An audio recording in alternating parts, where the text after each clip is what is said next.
छत्तीसगढ़, मध्य प्रदेश, गुजरात, इसके बाद भाजपा की सरकार है, सुनाई नहीं पड़ता था। लेकिन साल 2014 के बाद से भाजपा लगातार राज्यों में सत्तासीन होते आ रही है। कुछ राज्य थे जहां पहले भाजपा की सरकारें बनी, पर हटने के बाद दोबारा मौका नहीं मिला। तो 9 राज्य ऐसे भी थे जहां कभी भाजपा की सरकार ही नहीं आई, पर इन 11 सालों के भीतर भाजपा ने उस मिथ को भी तोड़ दिया। नमस्कार, CGNN लाइव में आपका स्वागत है। मैं हूं अभिषेक दुबे। पश्चिम बंगाल में भाजपा की प्रचंड जीत के साथ ममता बनर्जी के नेतृत्व वाली तृणमूल कांग्रेस सरकार के 15 साल लंबे शासन का अंत हो गया। बंगाल में 9 मई को बीजेपी ने शुभेंदु अधिकारी के नेतृत्व में नई सरकार का गठन किया। इसके साथ ही 2014 में नरेंद्र मोदी के प्रधानमंत्री बनने के बाद बंगाल 9वां राज्य बन गया है जहां भाजपा ने पहली बार मुख्यमंत्री पद हासिल किया है।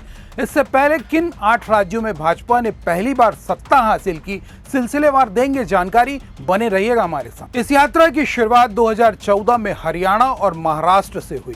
उसके बाद 2016 में असम और अरुणाचल प्रदेश, 2017 में मणिपुर, 2018 में त्रिपुरा, 2024 में ओडिशा विधानसभा चुनाव, 2025 में बिहार और अब 2026 में पश्चिम बंगाल इस लिस्ट में शामिल हो गया है। हरियाणा में बीजेपी ने 2014 में पहली बार अपने दम पर सरकार बनाई और मनोहर लाल खट्टर को मुख्यमंत्री नियुक्त किया गया।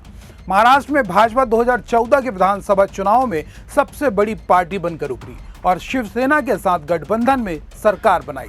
देवेंद्र फडणवीस राज्य के पहले भाजपाई मुख्यमंत्री बने। भाजपा ने 2016 में असम में जीत हासिल करके पूर्वोत्तर में अपनी पकड़ मजबूत की और सर्बानंद सोनोवाल राज्य में पार्टी के पहले मुख्यमंत्री बने। तब से लेकर अब तक भाजपा ने असम में सत्ता बरकरार रखी है। भले ही मुख्यमंत्री का चेहरा बदल गया और हिमंता शर्मा की अगुवाई में इस बार भी भाजपा ने प्रचंड जीत हासिल की।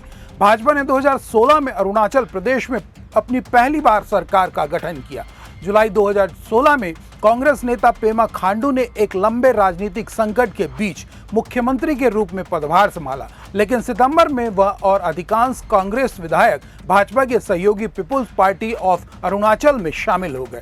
कुछ महीनों बाद दिसंबर 2016 में खांडू 33 विधायकों के साथ भाजपा में शामिल हो गए, जिससे पार्टी को स्पष्ट बहुमत मिला और राज्य में उनकी पहली स्थिर सरकार बनी। भाजपा ने 2003 में अरुणाचल प्रदेश में पूर्व मुख्यमंत्री गेंगेओ अपांग के नेतृत्व में थोड़े समय के लिए सरकार का नेतृत्व किया था। उस समय कांग्रेस छोड़कर भाजपा में शामिल हुए अपांग ने केवल 44 दिनों तक सरकार का नेतृत्व किया और फिर कांग्रेस में लौट गए।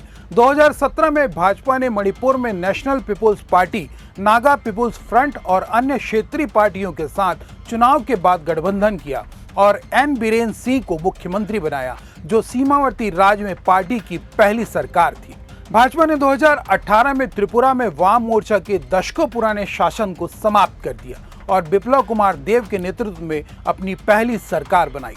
पार्टी ने 2024 में पूर्वी भारत में एक और बड़ी सफलता हासिल की जब उसने ओडिशा में बीजू जनता दल को हराया। मोहन चरण मांझी ने राज्य में भाजपा के पहले मुख्यमंत्री के रूप में शपथ ली और नवीन पटनायक के लगातार 24 सालों के शासन का अंत हुआ।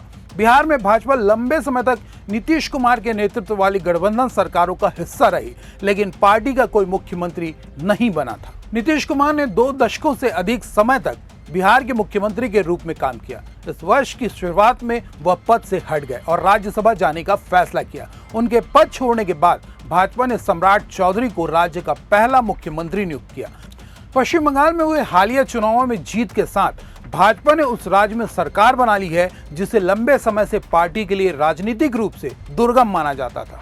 उसने 294 विधानसभा सीटों में से 207 सीटें जीत ली। प्रधानमंत्री मोदी के नेतृत्व में भाजपा और एनडीए ने शासन, प्रदर्शन और क्रियान्वयन के आधार पर पूरे भारत में अपनी राजनीतिक पकड़ लगातार मजबूत की है। जिन राज्यों में पहले कभी भाजपा सरकार या भाजपाई मुख्यमंत्री नहीं थे, वहां मोदी के प्रधानमंत्री बनने के बाद भाजपा सरकारें चुनी गई। इसमें दो राय नहीं कि भाजपा एनडीए गठबंधन के विस्तार के बीच कांग्रेस का राजनीतिक प्रभाव कम होता जा रहा है।